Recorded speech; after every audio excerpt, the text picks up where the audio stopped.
E aí, meus amigos, estamos aqui, missão Baden-Powell, um hiking de 50 quilômetros nas florestas de North Shore, ligando norte a oeste. Uma trilha clássica inaugurada em 1970 pelos escoteiros. A gente estava viajando aqui, imaginando a galera entrando nessa floresta aqui quase 50 anos atrás, com um bando de criança, para pensar em construir isso aqui tudo. E aí a gente vinha discutindo, deu uma diminuída na corrida aqui, porque o trem ficou íngreme de repente, viu? Senhora da Abadia. E a gente vinha pensando, deixa eu te fazer uma pergunta. Você já se lascou alguma vez na vida? Mas se lascar mesmo, não tô falando de vitória, de conquista, não, de falar assim, caramba, meu filho. Não, tô falando de limite. De ter parado e falar assim, não dá mais, não vou mais, não é pra mim. Eu quero te ouvir, então, ou eu quero te ler. Escreve aí embaixo se alguma vez você já se lascou nesse ponto, assim, de falar assim, não, descobri o meu limite. Porque eu já me lasquei algumas vezes, não foi uma nem duas, não. Mas depois de uma certa maturidade, de experiência, claro, 8 Brasil Ride nas pernas ajudou absurdo. E até hoje a coisa mais louca que eu fiz da minha vida, que eu achava impensável, foi uma corrida de 120 quilômetros non-stop com meu irmão Adalto Belli. E ali eu encontrei o meu limite 13 ou 17 vezes, eu não contei, não lembro, mas um bocado de vezes. Só que depois dessas experiências, não sei se mudou alguma coisa. Eu acho que o gatilho que mudou foi mental, sabe? É que eu falo sempre aí do mindset. O mindset é diferente. Então, eu não me vejo mais hoje me lascando como já me lasquei. De falar assim, não, chama a ambulância, me tira daqui, me socorre, me resgate. Porque eu não sei se é assim, a gente vinha conversando ali. Não, qual que é a pior montanha? É o From? É o Seymour? É a Cypress? E eu falo assim, tomara que seja Cypress, porque até agora foi tranquilo. Tranquilo na ova, nós estamos se lascando aqui de verde e amarelo. 5 horas e meia. 5 horas e meia de corre, caminha. E esse último trecho aqui, nossa, tô doido pra ver a altimetria. Violentíssimo. Agora estamos a Digger. Estamos passando aqui na Baden-Powell, cruzando as trilhas mais loucas do mundo. É surreal. Mas eu queria aproveitar isso aqui. Vai ficar um vídeo longo, então já sabe, pega uma taça de vinho, uma cerveja, se você puder beber. Se você não puder beber, se for de menor, pega um copo d'água e um suco de laranja. Pede pra mamãe bater no liquidificador lá no trem. Porque eu vou contar pra vocês uma coisa que eu digo sempre, tá lá nos meus vídeos lá como realizações, que eu falo assim, joga pro universo. O universo conspira. Eu não tinha ideia de quem era o cara que tá aqui do meu lado. Eu tinha uma leve ideia, assim, sabe? Mas eu vou contar pra vocês. Aliás, ele vai contar. Enquanto a gente caminha aqui, a gente conversa aí. E o vlog vai ser longo mesmo, não tô bem preocupado com o tempo, não.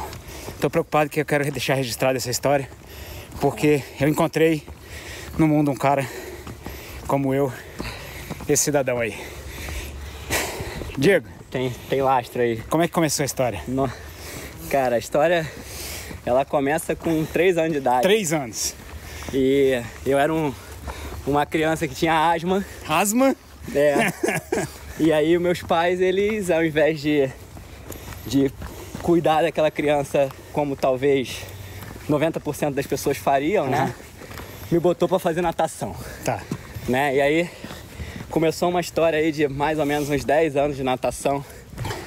Milhares e milhares e milhares de quilômetros nadados, né? A gente tava comentando que eu voltei a nadar aqui no Canadá depois de mais ou menos 10, 15 anos. E eu me surpreendi comigo, né? Porque, tipo, eu tava nadando 2.000 super fácil.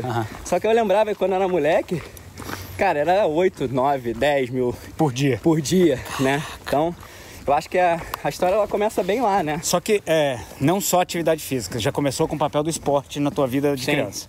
Total. Então, aquele ânimo. O que você acha, assim? Ele tem um papel importante na decisão de fazer mais, de ir além? Eu acho que, sem dúvida, né? Se envolver mais com as coisas. Eu acho que tem... O primeiro aspecto, eu acho que a gente já conversou em relação a isso, é que quando você é uma pessoa envolvida com esporte, você não é envolvido com outras coisas ruins da vida. Começa daí, né? Seja ela drogas, álcool. Não que eu não gosto de beber, viu, gente? Então, pelo contrário. Ninguém tá com lição puritanismo, não. É só a balança, né? É, só a balança. E a outra questão é que você consegue desenvolver a sua cabeça, né? O seu mindset, que a gente tanto fala, para se tornar um ser humano forte, né? Porque você passa tanto do seu limite quando você pratica esporte... Que você começa a se perguntar o que é limite. Esse é o ponto. Exato. E isso, o exemplo é no trabalho, né? Então, às vezes, você tem aquele prazo mega apertado para cumprir. Para se virar nos 30. Pra se virar, e você é um cara tão sem limite que você bota a faca nos dentes e vai. Porque eu acho que o esporte, ele te coloca num patamar mental muito diferente. Muito diferente, Muito diferente. É isso que a gente vinha conversando ali, de gente que, por exemplo, fala assim, pô, mas como assim? Você correu, você pedalou, são 8 horas da manhã, você tá vindo trabalhar, mas como assim? Como assim? Eu ainda tava dormindo e tava chorando porque o despertador tocou às 7, né? E eu botei 10 minutos, 10 minutos, 10 minutos, né? E aí quando você vê, a vida passou e você continua dando um soneca ali. Verdade. Mas vamos lá, natação, durante quanto tempo? Cara, eu nadei uns 15 anos da minha vida. Pro Flamengo? Né? Pro Flamengo, Eu entrei muito novinho, né, como eu falei, e bebê, e saí com quase 18 anos lá de natação, porque, enfim, eu gostei do negócio, né? E aí é aquela questão de superar, né? Eu sempre me envolvi muito com tudo que eu faço. E você nunca fica na superfície, né, na história, né? Não, esse é o problema do esporte. Eu não sou raso, né, cara? Eu sou profundo. Isso é engraçado, né? E aí eu me envolvi com aquilo, entrei pro time de natação, daí foi o golfinho, mirim, infantil, júnior, enfim, até... E competindo e ganhando e perdendo e aprendendo a lidar com isso. Tomando na cabeça e tal. E aí foi engraçado que me deu um estalo na cabeça. No Rio, na época, o Rio de Janeiro tava numa moda gigante de triatlon. Mas vamos contar do lado negro? Ah, sim, é verdade. Esse cara foi jogador de futebol do Flamengo. Fui jogador de futebol. Jogou com quem mesmo? Que eu conheço todo mundo, sabe? Devo conhecer também. Eu joguei com o Juan, que hoje joga aí no Flamengo, zagueiro. Mas a história ela foi bem curta, porque... Na verdade, eu sempre tive uma vida esportiva muito intensa enquanto criança, adolescente. Isso agradeço demais os meus pais que me incentivaram sempre isso. Então, foi da natação pro judô, pro futebol, né, nesse período de até 18 anos, na verdade. Até entender o mundo, né? Até entender o mundo. Aliás, aí, começar a achar que entende, né? Pois é. E aí, foi engraçado que numa época que no Rio estava se fazendo muito sucesso, ou foi o boom, talvez, triatlon, aquatlon. Em que ano foi isso, mais ou menos, para ter uma ideia de noção de tempo? Porque a galera fica falando... Assim, ele é mais velho que ele, tá com 15, eu tô com 14. Isso aí foi mais ou menos... Isso foi mais ou menos em 99 e 2000. Pô, 99 o ano que eu nasci. Olha só, pra você ver. Eu nasci em 99, o cara já tava... Tava debutando. E daí aquilo lá me encantou, né? E aí eu lembro que falei com meu pai na época, falei, cara, eu não quero mais fazer as coisas que eu tô fazendo hoje e tal. Eu quero mudar, porque eu já tô na minha zona de conforto, né? Apesar de nadar muito e, enfim, fazer muita atividade, eu tava numa zona de conforto muito grande. E você quer me deixar infeliz, é me colocar... Para fazer a mesma coisa toda hora. Fazendo a mesma coisa toda hora, o tempo inteiro. Eu ouvi falar sobre isso. E aí eu falei, pai, tem um triatlon aí em Copacabana e eu tô a fim de fazer. Aí ele... Como sempre, né? Vamos então. Vamos comprar uma melhor mountain bike que tiver. Vamos comprar a melhor mountain bike que tiver. Mas é bom que ele já deve ter ajustado uma bicicleta pro seu tamanho, inclusive. Aí ele comprou a pior mountain bike, a mais pesada, o pneu mais grosso e a maior. Então você pensa... Aí, seu Paulo, isso aqui chama filho mal agradecido. E aí... Aqui, teu pai que mandou. E aí você pensa no sujeito aonde a galera magriça tava com aquelas bikes lá de triatlo. Barriguinha de fora, barriguinha de fora, tanguinha. E o sujeitão lá também, só que...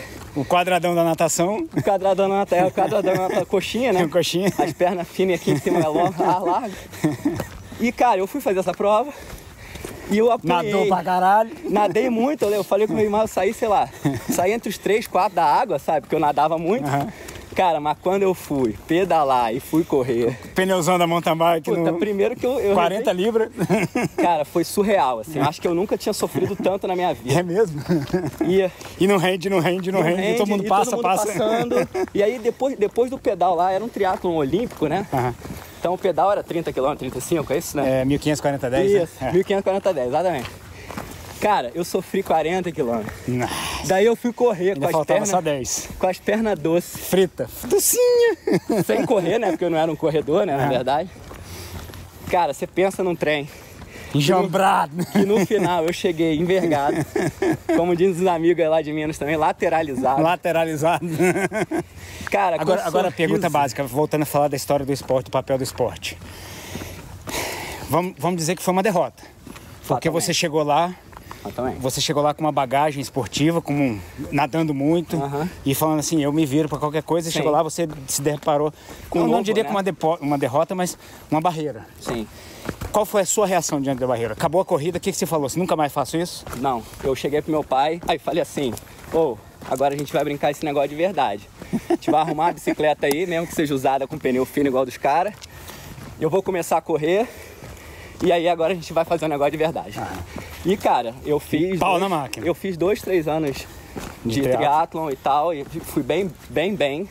Óbvio, eu não disputava ponto e tal, mas eu fui melhorando. Porque você se propôs a fazer, estava se superando todo dia. Tava me superando total, né? Moçada, isso é o que eu falo pra vocês de mindset. Tem gente que vem com isso. Tem gente que trabalha pra ter isso e trabalha a vida inteira. Você vê desde os 3 anos de idade na natação. Agora, bom, chegou no triatlo e falou, beleza, me encontrei, não vou fazer mais nada na vida. Mais ou menos. Até que eu encontrei um cara num dos treinos desses de bike fino, de pneu fino no Rio. Encontrei um cara chamado Manuel Rama Terra. Provavelmente vocês já devem ter escutado falar em alguma vez, se não, eu conto um pouquinho a história. Ele foi o primeiro brasileiro que fez uma prova chamada Paris-Brest, que foram 1.200 quilômetros numa road bike. Sem parar. Sem parar, em 72 horas. 72? Sem parar, você não pode. Aí você tá achando difícil pedalar, ir ali na padaria e voltar? Que a subida na sua cidade te incomoda, você não consegue zerar? 1.200 km, 72 horas non-stop. Non-stop. Aí você conheceu o cidadão. Eu conheci o cidadão. Que é um cara bom de se conhecer, né? Normalmente tem história boa, você acredita nas histórias dele. Com certeza. E esse cara, ele me tirou de novo. Daí foi a segunda vez que alguém me tirou da zona de conforto, porque ele me explicou o que ele fazia. Ele era simplesmente, na época, o presidente do Clube Audax Brasil. Ele foi um dos randonês que tiveram a chancela para criar um Clube Audax no mundo. Pra galera, não sei se vocês estão... E um dos primeiros brasileiros, né? O primeiro brasileiro. Foi o primeiro brasileiro a fazer o 1.200, tá. 1.200. E, enfim, e aquilo ficou na minha cabeça, assim, do cara, é se possível, ele faz, dá pra andar? Eu quero fazer também. Tá, eu quero tentar. Eu quero tentar. Mindset, tá vendo? E aí eu me enrosquei nesse negócio aí. Eu lembro que... E aí dá uma engastada boa, fica uns anos, né? Porque até você aprender... Pois é, então isso foi uns bons... Pra quem não rodou, nunca rodou 100, como é que foi o primeiro 200? Então, essa foi... Aí o Manuel, né, virou pra mim e falou assim, Diego, então acho que você vai gostar do negócio, cara. A próxima prova do Audax é 200 km na Serra da Bocaina. É bom que a Bocaina é plano, né? É plano, Ele falou, não, é super tranquilo, vai ter apoio e tal, se você quiser. Só que, na verdade, o apoio é o seguinte, o Audax, você tem que ser autossuficiente, né? Você tem que levar a tua comida, levar tudo. Enfim, fui lá fazer o 200 km do Audax com o Manuel. Chegou 400, mas não chegava a 200. Neymar, sabe aquele perrengue que eu passei no triatlon? 10 vezes pior. É isso, 50... pensa na confusão que você está se metendo, porque a tendência é piorar. Então... Eu com 50 quilômetros já estava chamando meu pai, chamando minha mãe, minha avó, meu falecido bisavô, e rezando para tudo quanto é santo. Genética toda. Genética, e falando o que eu tava fazendo, me metendo na porra daquela que o troço não era pra mim. Enfim, terminei o porra da prova. Cheguei pro Manuel. Mas claro, chegou lá derrotado, falou nunca mais faça derrotado, mais ou menos. Cheguei pro Manuel e falei assim pro Manuel. Manuel, qual é o próximo? E ele, tem uns 300 quilômetros. 300, Ué, então vamos, né? Só que, cara, eu me envolvi tanto com o negócio, que eu fiz o 400, que eu fiz o 300, que eu fiz o 400, que eu fiz o 600. o randonnée, né, você tem um limite para fazer. Então, você sobe na bike e você tem até tantas horas que você conseguir fazer o brevet. Não é uma competição, não é uma corrida, você não está disputando com ninguém. É com você, é com a sua cabeça, é com a sua capacidade mental. E isso talvez tenha me colocado uma base muito grande para a pessoa que eu sou hoje, sabe? Me colocar à prova, né? Sim. Enfim, mas eu me envolvi com o cara, daí... Não, gente, não me envolvi com o cara. Calma, alto, sem essa história de Brokeback Mountain Bike, tá? Calma. Não tem. Eu me envolvi tanto com o espírito do esporte, o espírito do Audax... E do Endurance, né? E do Endurance, esse sobretudo. Principalmente, porque de fato o bicho do Endurance me mordeu ali. Né? Porque mal ou bem o triatlon ele já tinha um pouco de Endurance, né? Só que não era desse jeito. Mas cara, você passar 12 horas em cima de uma bicicleta pedalando, isso é Endurance, né? Definitivamente. 12, 16, se isso não 24, for, não sei o que é, né? 24, 38, que essas eram as horas que vocês tinham que fazer. Que a gente tinha que fazer as... Então, eu me envolvi com o Manuel. Eu ajudei a desenvolver bastante o Clube Audax no Brasil. Tanto que eu não sei hoje em dia mais, eu tô bem afastado. Tinha em Rio Grande do Sul, tinha em Brasília. Tinha em Brasília, tinha um monte de lugar, muito legal. O Manuel voltou pra Espanha, porque ele é espanhol erradicado. Só que, cara, antes disso tem um negócio muito doido aí. Mais um? Tem. Não tá bom? Então. Mas sua mãe nunca foi mais menino. O Manuel, cara, ele é um cara bem diferenciado, assim, tipo... uns velhos doidos que aparecem na minha vida. Volta e meia aparecem uns velhos desses meio malucos. E eu acabo sendo muito amigo dessas pessoas, porque eu regulo a maluquice, né?